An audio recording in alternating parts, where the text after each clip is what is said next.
All right, this is the last video that I'm going to post for the day, and then I'll do the remainder of the topics that we have scheduled for this week tomorrow. I want to talk about carb cycling and reverse dieting. And these are two practices that are pretty common in the tracking macros world. They're also practices that you can kind of do, particularly carb cycling if you're not tracking macros. So if you take a tracking break or something like that, and we'll talk a little bit more about that tomorrow. So carb cycling and reverse dieting. Maybe you've heard of it, maybe you've never heard of it. Either way, that's okay. I'll explain both, why you want to do them and how you can implement them in your eating. So I'm going to start with carb cycling, and carb cycling may be one that you've probably heard more commonly.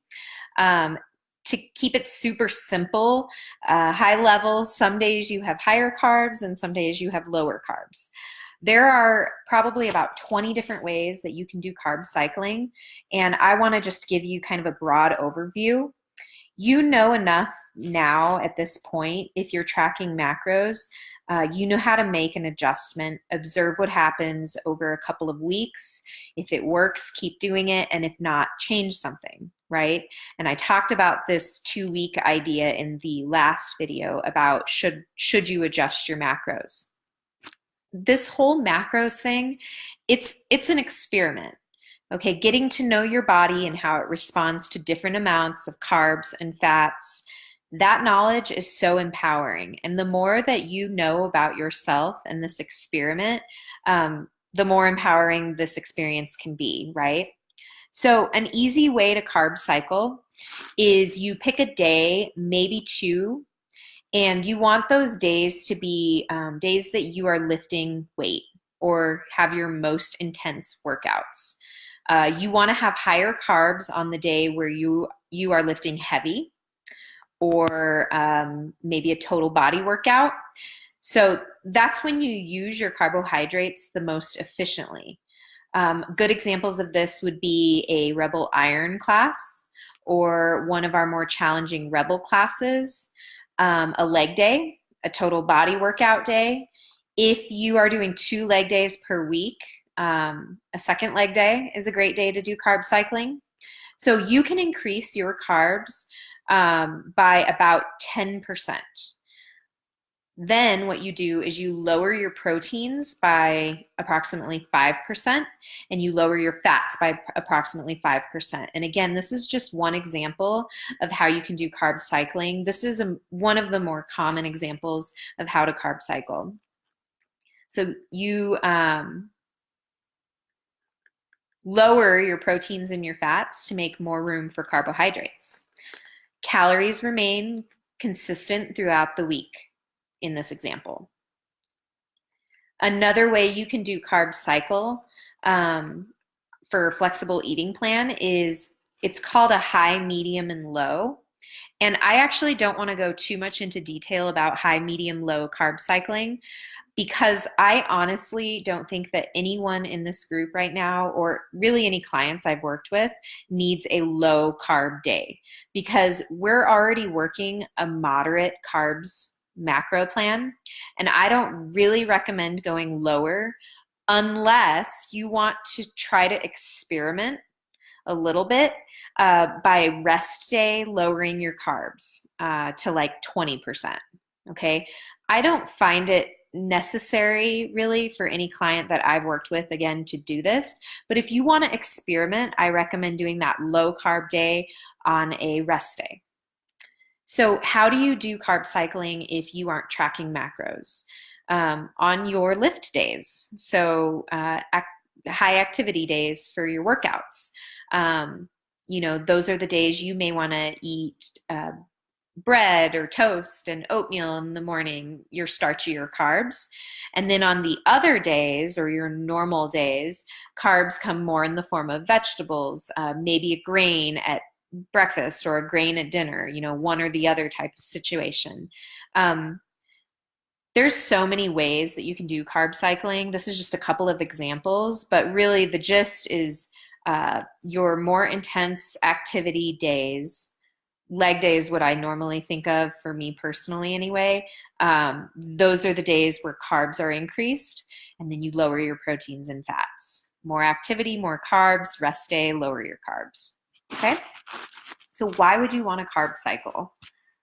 And I was very hesitant about carb cycling when I first tried it because I got very in my comfort for macros. So when you get into that comfort zone, something that can often happen is you see a plateau. Okay. We need change to change. Um, Carb cycling is a really good opportunity if you are not quite ready to reverse diet, but you're hoping to spark something in your metabolism to change the body. What we're trying to do is we're trying to prevent metabolic adaptation.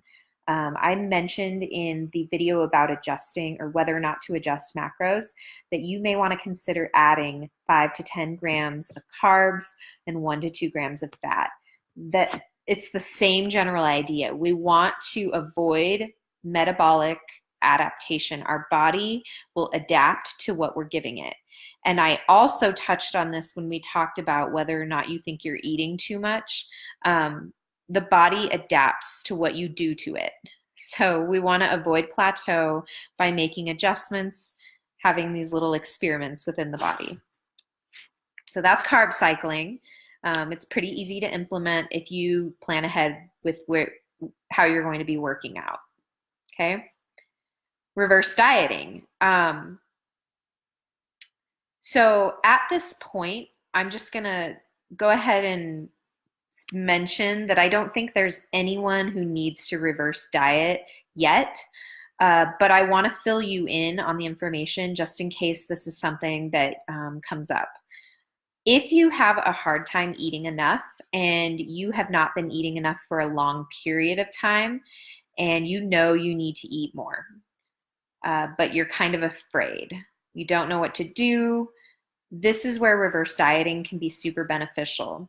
If you've been stuck in a low calorie diet for a long time and your body has now adapted to say a 1200 calorie mark, you may want to consider reverse dieting. What you do is you gradually add in carbohydrates and fats. So protein can stay about the same, and I start clients often at 1 gram per pound of body weight, but protein you want to stay in the 0.7 to 1 gram per pound of body weight. Then increasing carbs and fats is the practice of reverse dieting. So because you're adding back in such small increments, you're not going to see an increase in your weight. And I know that that's the fear with clients that are doing reverse dieting. We don't want to gain weight, right? If you are doing reverse dieting, you have to be really mindful of the difference between long-term versus short-term and priorities. In a reverse dieting scenario, your long-term or life-term goal really is to stay lean. In reverse dieting world, your short-term goal is to repair your metabolism, and that has to be the priority during reverse dieting. So what you're doing in the reverse dieting process is you're working toward maintenance calories. And I posted what that multiplier looks like. It's 13 to 16 times current body weight. And there is a lot of power in a reverse diet. Even if you haven't been on a super restrictive diet, say for this Rebel Reboot program, you took 6 weeks and you went into caloric deficit and you ate less than you normally would. Most of you aren't saying this, which is another reason that I don't think anyone in this group needs to work reverse diet right now. But what you can do if you did say cut a lot during this 6-week Rebel Reboot to stay super consistent with the caloric deficit that I gave you, you can try reverse diet. You want to get your metabolism used to eating more. Then you can reduce your calories again, see some more leaning process or fat loss, and go in maybe a little bit more of a cut. Okay, so say for Rebel Reboot, you worked an 11 or 12 multiplier at fat loss macros, and it felt like you were limiting yourself in food. You may want to work a reverse diet and then get your metabolism repaired again. And then when you go to do your next cut toward fat loss macros, maybe you can go toward that 10 or 11 multiplier. That's where I'm going with this. The really cool part about reverse dieting is it puts you in control. All right.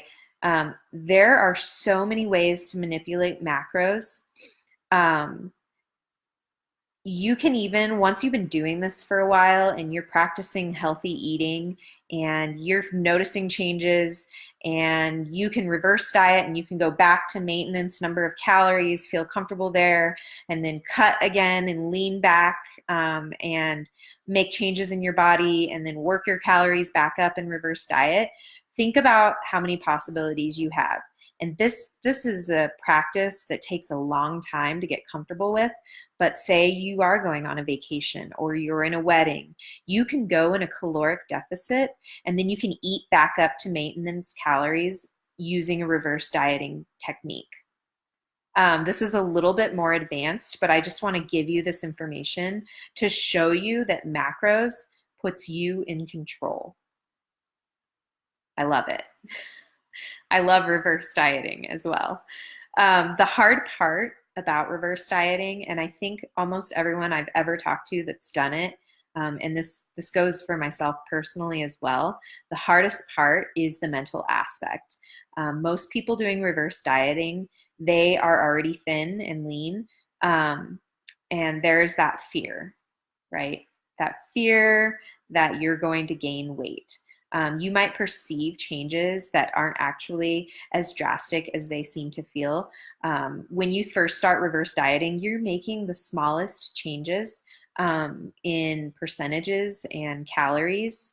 I mean, your calories are, you're increasing your calories, you're adding to the carbs and the fats, but you feel really soft at first sometimes. The big picture is that's kind of in your head. It's that mental aspect of reverse dieting. It's not really as drastic or shown as you think. If you're going to do reverse dieting, I highly recommend that you have a nutrition coach.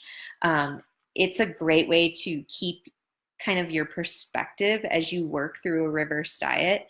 But there's a lot of benefits too.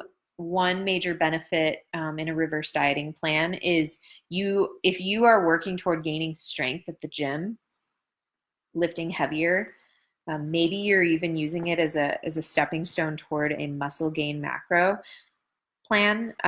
Reverse dieting, you gain a lot of strength during a reverse diet. So this is kind of the practice that I had to implement in order to start lifting heavier for preparing for the powerlifting meet that I'm doing in a few weeks.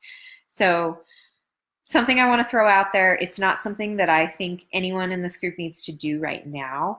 I would consider carb cycling if you are working out and doing some pretty intense leg days or total body work, because I think you'll be able to fight that metabolic adaptation, right? And you're going to feel the difference there. All right, so this is a little bit more advanced information on macros and how you can manipulate a little bit in the body, but I want to give you this information because I know it's out there and I want you to hear good information about it, right? If you have any questions on carb cycling or reverse dieting, please let me know. We're going to talk tomorrow more on next steps, some intuitive eating, and then double check. And that's really about it. So I will talk to you all tomorrow. Have a wonderful Saturday. Stay warm and see you soon.